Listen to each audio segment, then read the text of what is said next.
গুড়জালি মাছের ঝাল হচ্ছে, দেখতে পাচ্ছেন সম্পূর্ণ রেডি হয়ে গেছে। আজকের মেনু কার্ডটা আমি পরে জানাচ্ছি, কারণ সম্পূর্ণ রান্না এখনও হয়নি। আজকে গুড়জালি মাছের ঝাল, তার সাথে আছে ছোলার শাক, আর আছে দই, আর আছে রাইস, বাস এইটুকু। তাহলে এখন গুড়জালি মাছটাই আপনাদের বলে দিই। দাঁড়ান, আগে হয়ে গেছে না, এবার গ্যাসটা বন্ধ করি। এবার দেখুন, ধনে পাতাটা আমি অল্প অল্প করে ছড়িয়ে দিচ্ছি, বেশি ফোটালাম না, তাহলে কী হবে, স্বাদটা, এই যে এই মাছটা হয়ে গেল।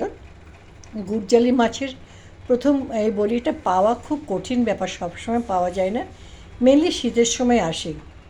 এই মাছটাতে প্রোটিন তো আছেই, মাছেতে প্রোটিন থাকবেই, তার সাথে কাঁটা নেই, জানেন তো, একটা মাত্র কাঁটা, আর ফ্লেশ বেশ অনেকটা পাওয়া যায়। নদীর মাছ, টেস্ট অত্যন্ত মানে সুন্দর, আর এতে প্রচুর রক্ত হয়। সুতরাং এই মাছটা পেয়েছি, করলাম। তা আজকে এই মেনু কার্ড যেমন আপনাদের 7 ডেজ মেনু কার্ড আগে বলেছিলাম, সেরকম মেনু কার্ড অনুযায়ী আজ বৃহস্পতি আর শুক্র এই দুদিন থাকবে হচ্ছে গুড়জালি মাছের ঝাল আর ছোলার শাক, দই তো রোজই থাকে, আর তার সাথে রাইস।